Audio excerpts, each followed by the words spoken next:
Welcome to my new blog শামুক beach. যারা কক্সবাজার ঘুরতে আসেন সকল পর্যটকের জন্য নতুন টুরিস্ট স্পট বড়ডেল শামুক বিচ। এখানে পর্যটকের জন্য রয়েছে দোকান, মসজিদ, রেস্টুরেন্ট, সমুদ্র সৈকত, সে সাথে রয়েছে টুরিস্টদের বিনোদনের জন্য একটি বাঁদর। প্রিয়জন আর ফ্যামিলি নিয়ে আপনিও ঘুরে যেতে পারেন শামুক বিচ থেকে। সমুদ্রের ঢেউ আর বালুর মিতালে সেজেছে শামুক বিচ, যেখানে সূর্য নরম আলোর জিকজিক করে বালুখানা আর সাগরের গানে মন ভরে ওঠে। তো আপনারা দেখতে পাচ্ছেন বড়ডেলে এত সুন্দর একটা টুরিস্ট স্পট। আপনি যদি কক্সবাজার থেকে যেমন কলাতলি থেকে টেকনাফ আসেন, অনেক ধরনের আপনি টুরিস্ট স্পট পাবেন, কিন্তু এই বড়ডেলের মতো সুন্দর জায়গা আপনি পাবেন না। কারণ এখানে যে টুরিস্ট স্পটের পাশে আপনারা দেখতে পারবেন একটা মসজিদ। আপনারা দেখতে পাচ্ছেন টুরিস্টদের জন্য একটা মসজিদ নির্মাণ করা হয়েছে। আসলে আমরা বিভিন্ন স্পটে ঘুরি, কিন্তু এরকম মসজিদ কমে দেখা যায় খুব। তো এখানে টুরিস্ট স্পটটা আমার কাছে অনেক ভালো লাগছে, কারণ এখানে টুরিস্টদের জন্য নিয়মিত ফরজ নামাজ আদায় করতে পারবে। আর এখানে দেখতে পাচ্ছেন আপনারা রেস্টুরেন্ট আছে, শহীদ রেস্টুরেন্ট। এখানে দেশি বিদেশি মুরগি থেকে শুরু করে হাঁস মুরগি সবকিছু আছে, মাছ। এখানে আপনারা পছন্দ করে এখানে রান্না করে খেতে পারবেন একেবারে ঘরোয়া পরিবেশে। আর এখানে দেখতে পাচ্ছেন যে টুরিস্টদের জন্য দোলনার ব্যবস্থা করা হয়েছে।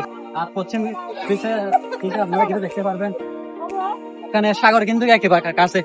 আপনারা দেখতে পাচ্ছেন সাগর অনেক সুন্দর, যেখানে সৈকতের শান্ত পরিবেশ আর সামুদ্রিক জীবনের বৈচিত্র্য এক অসাধারণ অভিজ্ঞতার জন্ম দেয়। যে এত সুন্দর একটি টুরিস্ট স্পট নির্মাণ করলো তার কথা না বললে নয়। সবার পরিচিত শহীদ মামা। আসসালামু আলাইকুম।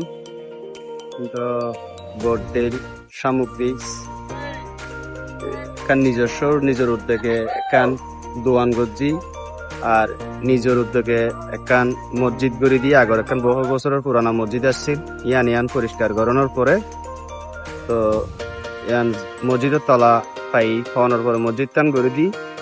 আর টুরিস্টের লাই বলি যোৱা খানা খাইবার টাইমত রেস্টুরেন্ট করে দিই, জায়গা সংস্কার করে দিই। আপনি কক্সবাজার এসে যদি কলাতলি থেকে ইনানি, শামলাপুর, টেকনাফ বা শাহপরীর না আসেন, তাহলে আপনি ভ্রমণের আসল মজাটাই উপভোগ করতে পারবেন না। তাই আপনি যদি কক্সবাজার থেকে টেকনাফ আসার পথে শামুক বিচ হতে পারে আপনার জন্য সেরা একটি টুরিস্ট স্পট, যেখানে প্রতিদিন শত শত পর্যটক ঘুরতে আসে। বিশেষ করে দ্বিতীয় তলা বাসও এখানে সময় দেয়। যখন সাগরের ঢেউর বেশি আসে নানা রকম ঝিনুক, শামুক, তখন পর্যটকরা দেখে অনেক খুশি হয়। সকল প্রিয় পর্যটকের কাছে আমার একটা অনুরোধ, সমুদ্র সৈকতের ঝিনুক, শামুক এগুলো যেন তারা না নিয়ে যায়। আমার নাম মৌলানা সৈয়দ হোসেন। শামুক বিচ এর আল-আকসা জামি মসজিদের আমি ইমামতি করি।